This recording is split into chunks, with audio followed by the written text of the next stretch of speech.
মুরব্বি মুরব্বি মুরব্বি মুরবি মুরবি। ওয়াজের এই অংশটা আমরা সবাই দেখেছি। ওয়াজের ভেতর কোনো এক মুরব্বীকে সতর্ক করতে গিয়ে তিনি এমনটা বলেছেন। আলোচিত এই বক্তার নাম মাওলানা মোস্তাক ফয়েজী।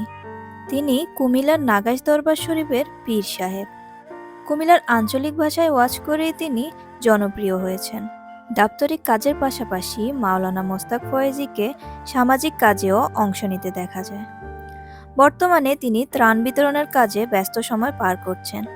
নাগাইশ দরবার কমপ্লেক্স শরীফের অধীনে বর্তমানে প্রায় 10টি প্রতিষ্ঠান রয়েছে। মসজিদ, এতিমখানা, মাদ্রাসা সহ বিভিন্ন প্রতিষ্ঠানের দায়িত্বে আছেন মাওলানা মোস্তাক ফয়েজী। কুমিল্লা সহ বাংলাদেশের বিভিন্ন প্রান্তে তিনি মাহফিলের কাজে ঘুরে বেড়ান। কিন্তু কে জানতো মুরব্বিকে বাধা দিতে গিয়ে তিনি দেশব্যাপী পরিচিতি পাবেন। এমন আরও কিছু বক্তা আছেন যাদের বক্তব্য দেশব্যাপী ছড়িয়েছে। তারা অবশ্য সমালোচিত হয়েছেন। এই যেমন মেসেজ ড্রপ হুজুর। মেসেজ ড্রপ বিষয়ক ওয়াজ করার পর থেকে তাকে সবাই চিনেছে। আলোচিত এই বক্তা একবার গাড়ির ভিতর বিশ্রাম নিচ্ছিলেন। সেখান থেকে প্রচার হয়ে যায় শায়েক উঠুন, একটা মেসেজ ড্রপ করুন। তিনি এমন একজন বক্তা যার ওয়াজে প্রেম, ভালোবাসা থেকে শুরু করে বলিউডের দীপিকা ক্যাটরিনা পর্যন্ত সবই থাকে। তিনি আজহারির মতো করে বাংলা ইংরেজি মিশিয়ে ওয়াজ করে থাকেন। আমেরিকানদের মতো উচ্চারণের চেষ্টা করেন।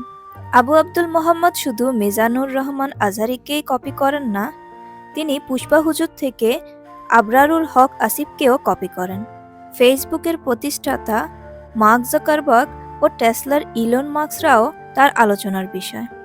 এছাড়া বক্তব্যকে শ্রুতিমধুর করতে ওয়াজে ফেক সাউন্ড ব্যবহার করার অভিযোগও রয়েছে তার বিরুদ্ধে। আবদুল্লাহর মতো সমালোচনা না হলেও ওয়াজ মাহফিলে বিভিন্ন ছোটখাটো মন্তব্য করে আলোচনার ভেতর দিয়ে যাচ্ছেন তরুণ ইসলামিক বক্তা বাশার বিন হায়াত। তাকে সবাই তাফসিরে বাশারি নামে চিনে। তার দেওয়া কিছু তথ্য নিয়ে কেউ কেউ সমালোচনা করেছেন, আবার অনেকেই করেছেন ট্রোল। সমালোচনা হচ্ছে তার দেওয়া ফতোয়াগুলো নিয়ে। বিশেষ করে কথায় কথায় বউকে তালাকের ফতোয়া দেওয়া অনেকেই তাকে তালাক বিশেষজ্ঞ বলেছেন। বাশার বিন হায়াত বিভিন্ন সময় মাহফিলের মঞ্চে দাবি করেন যে রাতে তিনি মাত্র 1 ঘন্টা ঘুমান। বাকিটা সময় তিনি শুধু এলেম অর্থাৎ জ্ঞান অর্জনে ব্যস্ত থাকেন। তার মতে এলেমরা সাধারণ মানুষের মতো চলাফেরা করলে হবে না। তবে বাশারের এইসব বক্তব্যকে অনেকেই অতিরঞ্জিত হিসেবে দেখেন। একবার একটি মাহফিলে প্রশ্ন উত্তর পর্বে বাশার বিন হায়াতের কাছে একজন ব্যক্তি তার পরিচয় জানতে চেয়েছিলেন। সে প্রশ্ন উত্তরে তিনি নিজের পরিচয় না দিয়ে একাডেমিক লাইফে বিভিন্ন দিক তুলে ধরেন। সেখানে তিনি বলেন, আমি কখনো পরীক্ষায় 98 নম্বর পেতাম না, হয় 99 পেতাম, না হয় 100। তিনি আরও বলেছিলেন, আমি কখনো পরীক্ষায় প্রশ্ন বাছাই করে উত্তর দিতাম না, সিরিয়ালে শুধু লিখে যেতাম, কারণ আমার সব প্রশ্ন কমন থাকতো। এছাড়া আবু তালহা আদনানের ওয়াজ না শোনা ভালো। বিভিন্ন মাহফিলে এমন ফতোয়া দিয়েছেন বাশার বিন হায়াত। এইসব বক্তব্যের জন্য সাধারণ মানুষের পাশাপাশি অনেক উলামায়ে কেরামগণও তার সমালোচনা করেছেন। ওয়াজের মঞ্চে বিতর্কিত মন্তব্য করে সমালোচিত হয়েছেন। এমন আরেকজন বক্তা হলেন আবরারুল হক আসিফ।